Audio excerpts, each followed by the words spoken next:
Hi folks, Desert Boy here. I just thought I would continue. It seems like I've been doing a series of holsters I've been reviewing, particularly inside the waistband.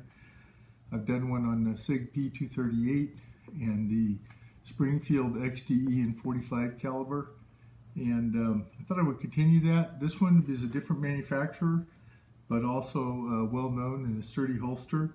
And we'll do it in a little more in depth, and I'll show you the weapon that it goes with. But in this case, this is a Galco gun leather, what they call a King Tuk inside the waistband holster. In this case, it is for a Sig, and we'll talk a little more. I did a little close up here so you can see all the ones that it fits. But in this particular one, where I'm interested in, if you've seen my video on price in comparison to 9mm, you might notice that there was a Sig P226 MK25 in there, and that's what the goal would be, is to match that up with this particular holster. So let's take a little closer look at it here in the next few moments. So let's take a little closer look at this Galco gun leather holster here. This inside the waistband, you notice it's got dual clips. And let's just take a little closer look here at this King Tuk inside the waistband holster for Sig Sauer P226. It also notes that there's several other weapons that would work with this.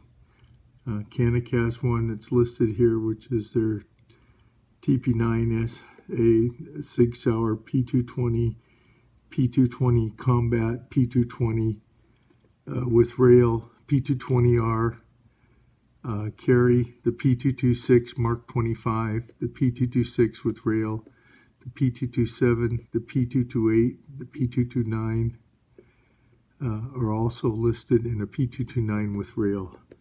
And then it gives you a suggestion for carry position here, which is the 4 or 5 o'clock position. This is the KT248B model. It's black, and it's right hand model. So we'll open it up here in a moment and take a look and see what's inside and the other information we have of what this is made of.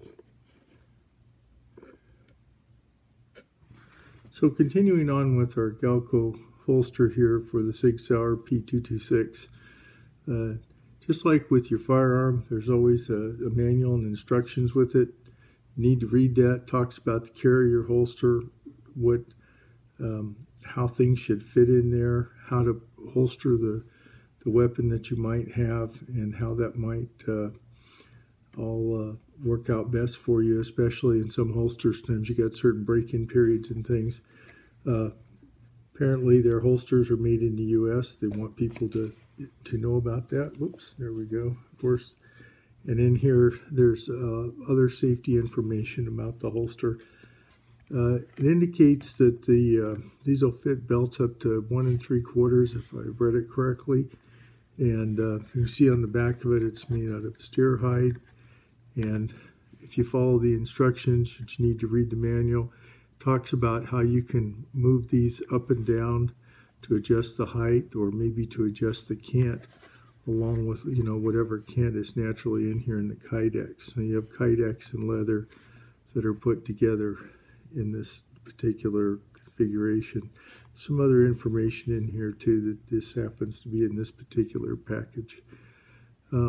This is designed to be worn inside the waistband. This part here would be tucked under your clothing, and of course this comes over your belt, this comes over your belt. These are actually designed where there's an opening here where your shirt would fit down, say, behind this. So it's what they call tuckable. I'm not as familiar with that kind of use for these kind of holsters, but I imagine there's people that use it that way all the time. Once again, one thing that's always very important is you need to be in compliance with all the local, state, and federal rules and regulations and laws in regards to any type of holster use or any type of use with your firearms, whether it's an inside the waistband, outside the waistband, anywhere, any type of carry situation, you need to be in compliance with that. Any permits that you need to have, any training that you need to have, all that needs to be done as well, not to be taken lightly. So, especially when it comes to concealment, there's concealed carry laws in many states, and you need to be in compliance with that and follow all the rules. So, next we'll look at how the Sig P226 Mark 25 in this case fits into the holster.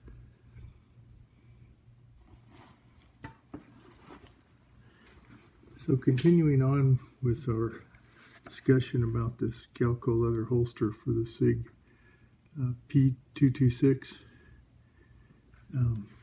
we have a Sig P226 Mark 25 here, which is one of the Sigs listed on the as being the fit for this, just to verify the safetiness of the gun. Magazine is empty. You can see here that there's no round in the chamber. We'll decock the weapon, place the magazine, and let's take a look at how the fit is with this. As you can see here, it slides in here with rail. If you notice, the slide came back slightly. I notice sometimes some people, when they like to holster these, my understanding is you need to make sure that it doesn't pull the gun out of battery or something like that when you're holstering them. Of course, this is new. You can see it fits in there. It's a bit of a snug fit there. Once again, put it in there. You can see the slide kind of move back there a little bit. Make sure that's in there good. And you can see that it fits pretty nicely in there. So once again, this is priced in the neighborhood of probably, might run around $65 to $75. Might find a little less, might be a little more. Just kind of depends on where you're at, right? So inside the waistband for Sig P226, and this is the Galco inside the waistband holster. Again, always be safe out there, and hope this has been helpful for you if you're looking for something for a full-size semi-automatic pistol of this nature. Thank you.